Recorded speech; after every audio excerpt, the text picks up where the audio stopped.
Hi everybody, it's that time again, time for Meals with Melissa. It is Saturday morning and I'm so happy the sun's starting to come out.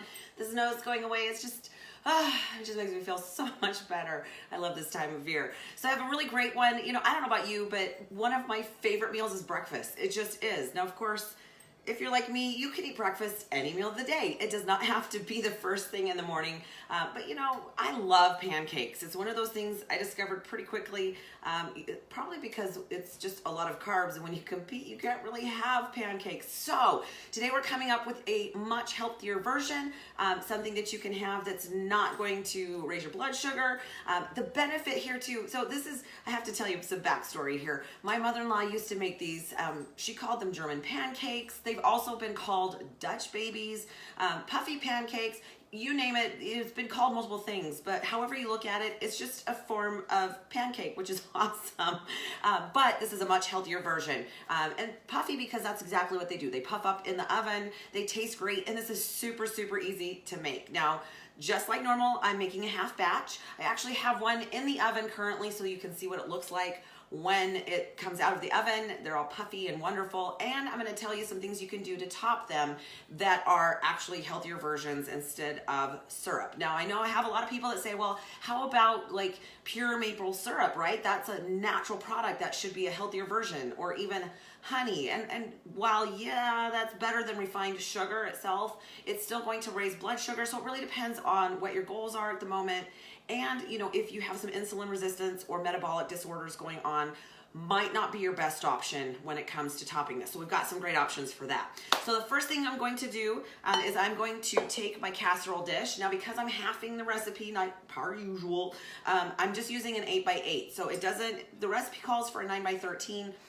I'm only feeding a couple of people, so I don't need a 9x13. My son loves the fact that I do these because then he has some really great things he can eat on Saturday mornings. So I'm gonna take 2.5 tablespoons of butter, real butter. Now you really actually probably don't even need to use that much. And normally I would cut it in slices, but I've let it sit at room temperature, so it doesn't really need to be any more than that. And I'm going to throw it in the oven so that it can melt and brown just a little bit. I have my oven at 400 degrees, so I'm gonna throw this in there along with the other one that's still cooking. It's only got about 4 minutes, so you'll get to see exactly what that looks like. So I'm gonna throw this in the oven just so it can melt, and that will actually really help puff up the pancakes. Okay, so, oh yeah, that's still cooking. All right, so we'll give that a couple of minutes to melt. It'll happen pretty quickly. All right, I'm gonna actually use, you could use a blender, you could use a mixer. I find that my Ninja works just great for this. Because I'm making a smaller batch, I'm just using my small option, but we do have like a great big one as well. I have a whole family full of people that do meal plans and food prep, and you know, these tools are great things. We've just kind of accumulated some options over the years, and I prefer this much more than a blender. Now, if you have a Vitamix, I mean, awesome. I've always wanted one. I don't own one. This works for us, right? It's just kind of a less expensive version of that. So it's been rinsed. That's why I keep dumping it out. All right, so I'm actually gonna take the rest of the ingredients. I'm gonna start with 3 whole eggs, okay? Now, again, this is just a better option for someone who is very low carb and sugar free. That does not mean that it's low fat. You know, there's this huge fallacy that unfortunately the 90s created where fat causes fat, which is completely untrue. Fat is actually, healthy fats actually are needed in your diet in order to remain healthy and have your hormones work and synthesize correctly. So I tend to go lower carb during the week with a little bit of higher carb refeeds on the weekend. So these work out great for me and my family because we don't do a whole lot of processed food at all anymore. You know, you can't avoid it completely, but we do really try to eat as healthy and clean as possible, with once in a while being able to splurge a little bit on the things that we kind of love and miss, right? All right, so 3 eggs, I'm gonna throw that in there. I'm also going to add to that a 1/2 cup of unsweetened almond milk. Now the recipe calls for vanilla flavored. I don't think it really matters because you can add some vanilla flavoring in another way. We just get the almond breeze from our local grocery store, again, unsweetened, okay? You can use other low carb options of milk. That's your choice. I tend to avoid soy just because it can actually mess with your estrogen. But again, choices. So we're gonna put that in there, okay? Then I'm also going to add a half a cup of almond flour. Now this has become a staple in my house. We don't actually use a whole lot of enriched white flour anymore. We tend to stick primarily with almond flour with maybe a little bit of coconut flour because some recipes, healthier recipes, call for that. They're totally different textures, so understand they're not completely interchangeable. If you choose to use a healthier option, you either need to find a recipe or figure out how that works. Like coconut flour is so much more absorbable, so it really gives you a completely different texture, so you have to be careful of that. So I'm actually going to do a half a cup of the almond flour. I just get mine from my local Walmart. Not my favorite store, but I live really close to one. So that tends to be what happens. And I have a big family to feed. So we tend to be fairly frugal when it comes to our choices. We still are able to eat very, very healthy and very clean, even on a budget. So don't think that just because you are not making a ton of money that you can't eat healthy. The problem is if you don't eat healthy now, you will pay for it later when it comes to disease and illnesses. So, okay. So I'm going to add that, and I'm also going to add half a teaspoon of liquid stevia. Now you can get just the clear kind with no flavoring. Again, I just get this at my local Walmart. It's like $2.74, which is super inexpensive. You can also get it on Amazon in different flavors. So at my house, you know, for coffee and stuff like that, we use some different flavors. This is vanilla, and this is caramel. The recipe actually calls for coconut, which would also be a great option. We just don't tend to use that one on a regular basis, so I don't have that one in my household, and it really honestly doesn't matter what flavor you choose to use. They do make a chocolate one, not a fan. I love chocolate, just don't love that. You can also, on top of the liquid stevia, if you want, add a little bit of vanilla extract.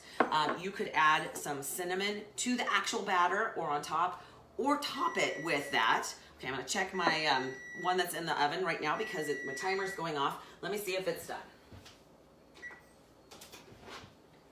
Checking here, it's getting a little brown, but it doesn't look like it's quite done. So I'm gonna do the jiggle test. Well, actually it seems like it's not too bad. I'm gonna give it about 2 more minutes.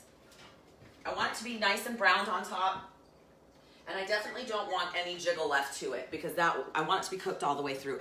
Be careful not to overcook it. It can, and then it's dried out and it's not quite as good. Okay, so while I'm doing that, I'm going to add my half a teaspoon of liquid stevia to my mix. So like I said, you can add some extra things to it to flavor it differently if you choose to. You have options. That's the best part. I get bored. I like some differences, some variety, so that makes it nice for me. Okay, so I'm going to throw this in on top of the actual blender. It'll take a second and be nice and noisy.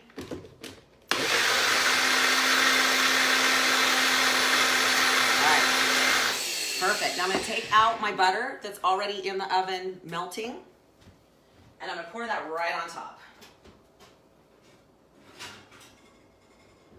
Now I kind of like my butter to be browned just a little bit, and it's not, but that's okay. It's really not going to make that big of a texture difference. It just gives it a slightly different flavor to it, kind of a darker flavor, almost caramelized, but it smells good. It smells good right now. All right, I'm going to put this on top of that.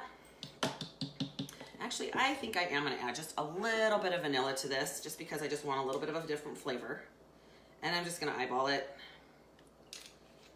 Throw that in there. I'm going to mix it one more time. Throw it in my casserole dish. Fortunately, I have a couple of them. We used to make casseroles all the time when I was a younger mom, just because that's how it's easy to feed a good-sized family. But unfortunately, that's not the best way to eat on a regular basis. So we've learned a little different skills at this point in our family's household. Okay, totally done. We use the heck out of our Ninja, by the way. I use mine in the morning. I make a green smoothie that allows me some extra greens. Really a great option if you really have a hard time getting your vegetables in during the day. You gotta make sure you get in those nutrients, because unfortunately, when we feel down and fatigued and tired all the time and foggy, a lot of times that is because we are deficient in certain nutrients. Yes, we eat food, but it's the vitamins and minerals that we get out of those foods that help keep us healthy, strong, and keep our immune system going. All right, let me pull this out. You can kind of see what it looks like. Oh yeah, looks good. Okay, so I'm pulling it out there. You can see that it's completely puffed up, right? Now, as you let it sit, it's actually gonna sink down just a little bit because the air is gonna escape from it, and that's totally fine, not a big deal.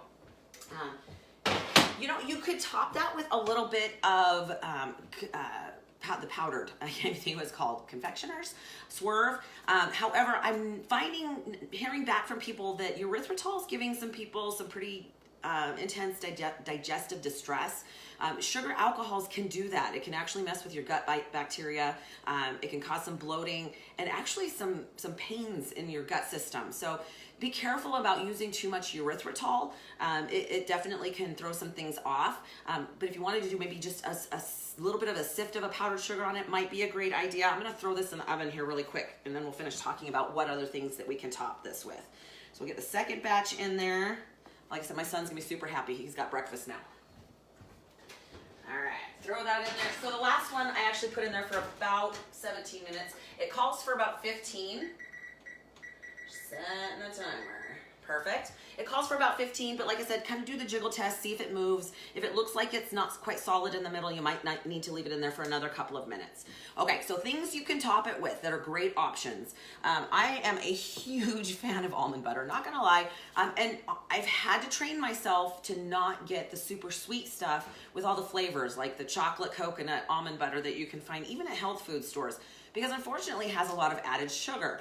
I love the texture. I go down to my local Winco and I actually grind my own. It runs about like $6.25 a pound, and I grind it. It's got some great texture in there and no added sugar. And I'm not gonna lie, I absolutely love it. So you could throw a little bit of almond butter, measure it. Measure if you're using peanut butter, which again I use all natural. I use the Adams all natural because it has the least amount of added sugar. You could also grind your own as well, but watch the sugars because that really can be a problem. So you could put that or the peanut butter. You do need to measure it because it's really easy to overdo it. Remember that fats are higher in calories, and while they're necessary, it's actually easy to overdo it if you're not careful, because if you eat more than you burn, you're probably gonna gain some weight. So again, you know how I feel about weight loss, but that's a topic for another day. So you could use almond butter.